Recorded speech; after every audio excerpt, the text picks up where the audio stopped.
All right, it's my pleasure to introduce someone who I can call a young man, who started out his career as a community college trustee, became a Reform Secretary of State, became a governor, became a mayor, became a governor, in between what she was the chair of this great party, a person who helped us help him defeat Moneybags Meg Whitman, who wanted to buy the governor's office,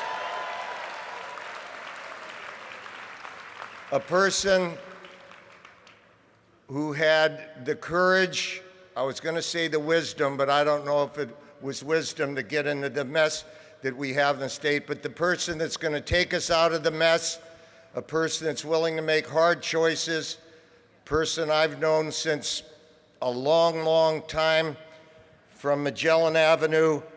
I give you our great governor, Edmund G. Jerry Brown, Jr. Here's to the babies in a brand new world. Here's to the beauty of the stars. Here's to the travelers on the open road. Here's to the dreamers in the bars.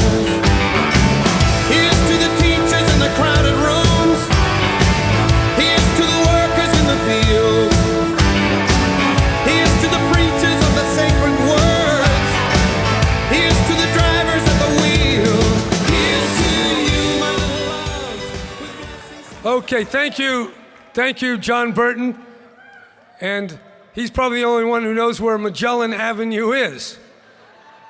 But that's where it all started. That's where my father got elected to his first office, and that's the lucky house we still have it. So as long as we have it, I'm going to keep on winning elections.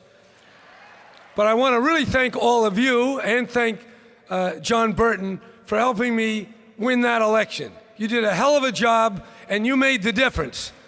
That's for sure. Meg Whitman, up until as of Labor Day on election year, Meg Whitman had outspent my campaign 100 to 1. She'd spent 100 million, and I hadn't even spent 1 million yet. Well, you know I'm notoriously cheap. She has the opposite vice. She's notoriously, what do you call people who spend money, as my father would say, like drunken sailors. But Republican, you got it. Borrow and spend. But the party and many people, particularly from organized labor and some of our strongest supporters, they kept hope alive during those cold summer months when people said, "Where is this Brown campaign?" Well, it was just a few people in a loft in downtown Oakland keeping our powder dry, because you don't start firing until you see the whites of their eyes. I learned that in history class. So there it was. But you kept it going while the battle, I was just waiting there, raising money, collecting interest, and planning my attack, which came after Labor Day. So John Burton, thank you very much. You really made the difference. And I also want to thank John Perez and Darrell Steinberg, great leaders of the legislature. We're getting stuff done. Unlike what we see sometimes in Washington because of the obstructionists, we are getting things done. For example, California has passed the DREAM Act, and we're darn proud to do it.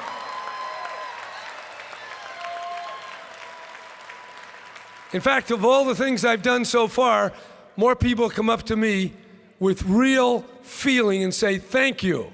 Thank you very much for keeping my dream alive. So great. And those radio guys, nobody's listening, guys. The DREAM Act is here, and your dreams are nightmares. So we've been doing a lot of stuff. We had some issues. But by the way, the DREAM Act, not one Republican. Not one. Another issue that is not too popular, I remember my father used to say about what he wanted to do as governor? What was his motivating feeling? And he would tell the story, which we used to get in Catholic school, about the most forgotten soul in purgatory. That was, maybe you don't know about purgatory anymore, but in any event, that's the most forgotten person who's kind of in line waiting to get into heaven, but needs a little bit of prayer from people down here to push him along. Okay, that's the forgotten souls of purgatory. Well, there are a lot of forgotten souls in purgatory. They're in our prison system. There's hundreds of thousands.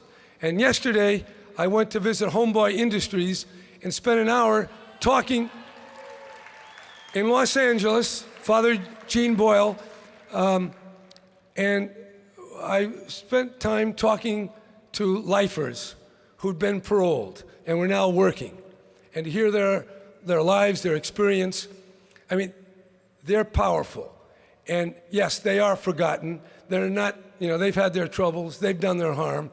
But one of the things I like to do in the spirit of what my father said, not just the popular, not just the obvious, but people for whom it really makes a profound difference. And I can tell you our realignment that the legislature voted, that Democrats, not one Republican, will ensure that tens of thousands of people turn their lives around and avoid having their lives totally wasted by a system that often has ground people under, but has inspired them to go back and lead decent lives. So that's one of the great things we're doing. Lots of problems, not a lot of political brownie points, but it's the right thing to do, and we're going to keep doing those kind of things over the next several years.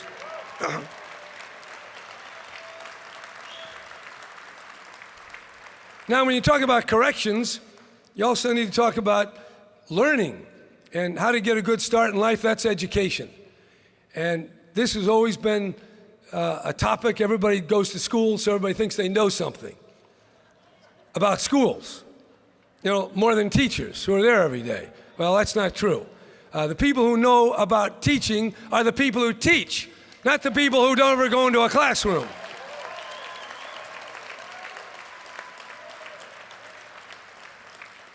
Now, I know tests, you gotta have tests, I got that.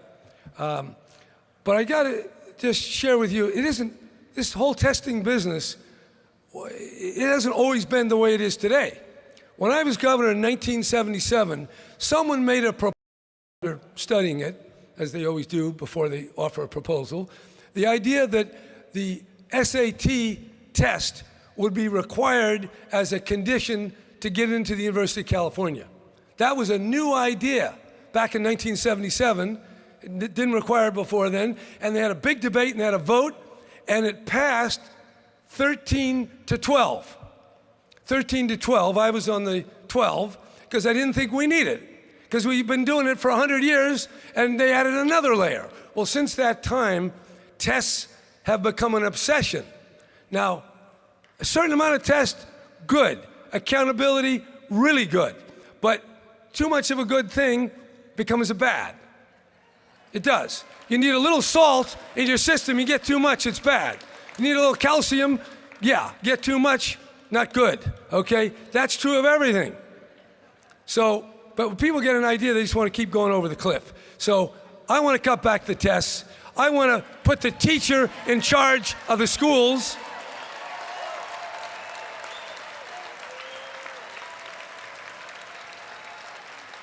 And I want an accountability system that takes into account the real experience. And just doing A, B, C, or D and bubble in, that's not the future. It's more complicated. We'll have a little bubble in, but not as much as we got now. That's picking the multiple choice, by the way. Anyway, our schools, realigning our whole criminal justice system, that really does make a difference. California is not, we're not in the back here, we're in the front. Dealing with oil dependency, fighting climate change, creating a cap and trade system, building more solar and more wind than almost any other place in the world. We're on the way. We're almost there, and we're going to keep doing it. I don't care what the critics say. We're going to keep innovating. We didn't get here by being conventional, status quo, do what everybody does. California has been number one because we lead. We're out in front. We're creative.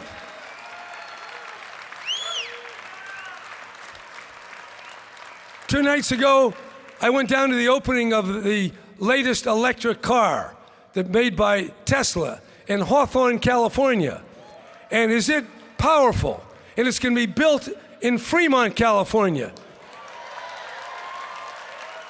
And this electric car, it has the virtues, I don't want to sound like a salesman, but it's pretty damn impressive. It has a town car or a SUV, all that stuff, 7 people. It can go from a 0-60 in 4.4 seconds, faster than a Porsche. And it runs 100% on electricity, and it'll go 150 miles. That's the future, and that's in California, not Texas, not Arizona, not Nevada, but California. This is where we're leading. So we're going to have a lot of electric cars. And by the way, they all say, oh, don't build that high-speed rail. I mean, Spain can build it. China can build it, France can build it, Germany can build it, England can build it, Japan can build it. Oh, we can't build it. No, we can build more airport runways. We can build more freeways. Over the next 50 years, that's twice as expensive. So I'm not saying it's cheap.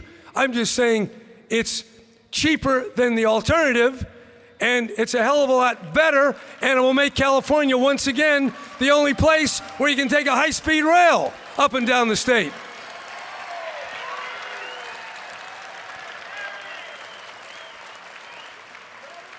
Okay, look, we got some issues. We got to pass a tax measure. We have a few issues there, and we'll be talking to you about that from time to time. You'll get your marching orders soon enough. I want to just tell you today, I feel the enthusiasm of this convention, and I feel the creative thrust of California itself. We're going to hit some obstacles, but we are coming back.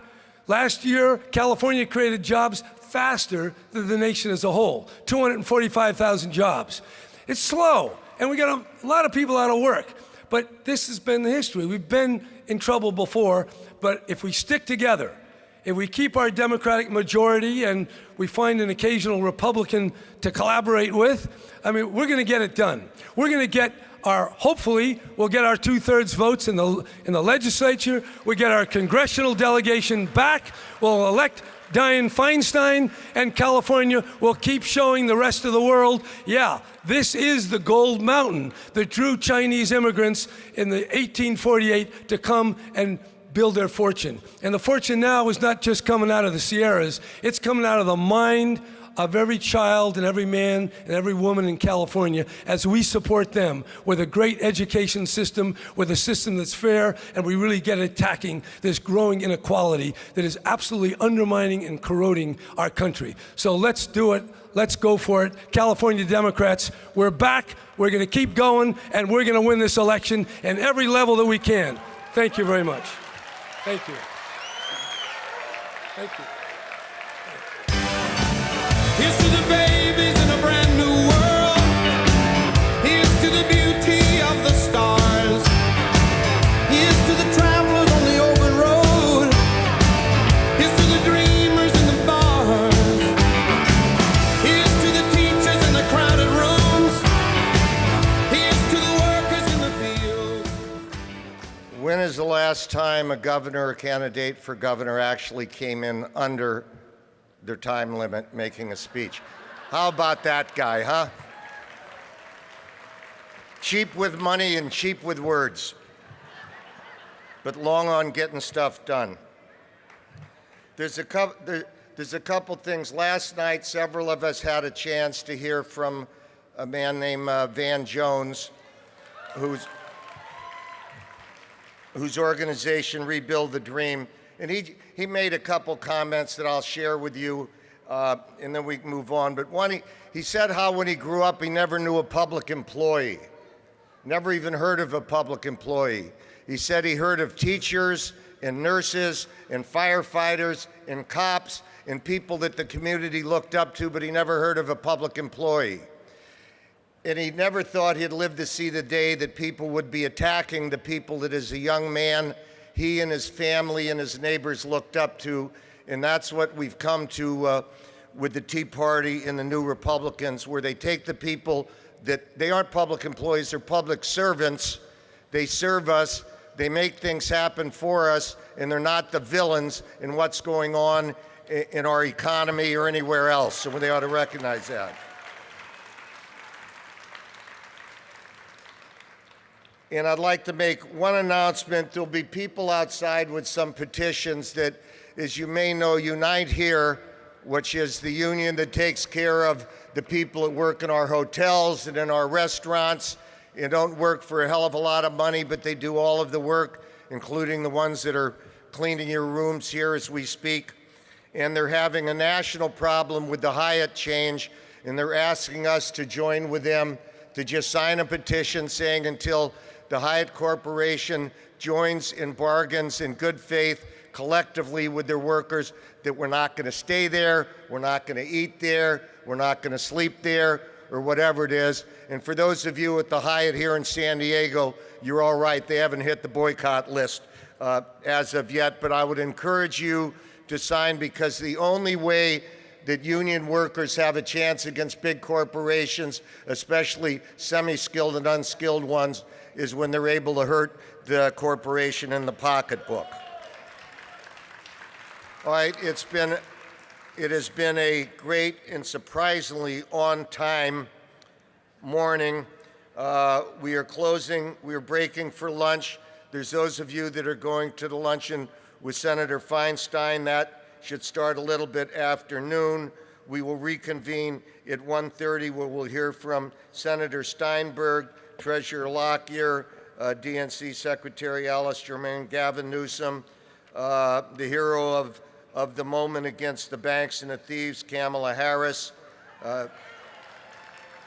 Dave Jones, Hillary Crosby jumping into your pocket again, Deborah Bowen, and then Tom Tarlickson, and then our own very own member of the President's Cabinet, the great Hilda Solis. So enjoy your lunch. Thanks. Was it a good morning or not? Thank you for making it great. Here's to the babies in a brand new world. Here's to the beauty of the stars. Here's to the travelers on the open road. Here's to the dreamers in the bars. Here's to the teachers in the crowded rooms. Here's to the workers in the fields. Here's to the preachers of the sacred words. Here's to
Someday we'll be together. Say it, say it, say it, say it again. Someday we'll be together. Oh yeah, oh yeah. You're far away from me, my love. But just as sure, my baby, as there are stars above. Wanna say it. Someday we'll be together. Yes, we will. Yes, we will. Someday, some sweet day. I know. My love is yours, baby. Oh, right from the start. You possess my soul now, honey. And I know you own my heart, and I wanna say it. Some sweet day. Yes, we will. Yes, we will. Tell everybody now. Yes, we will. Yes, we will. A long time ago, now, sweet thing, I made a big mistake, honey. I said goodbye. Oh, baby,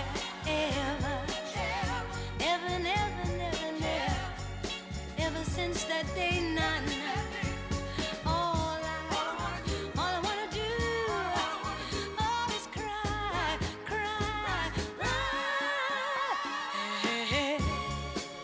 I long for you.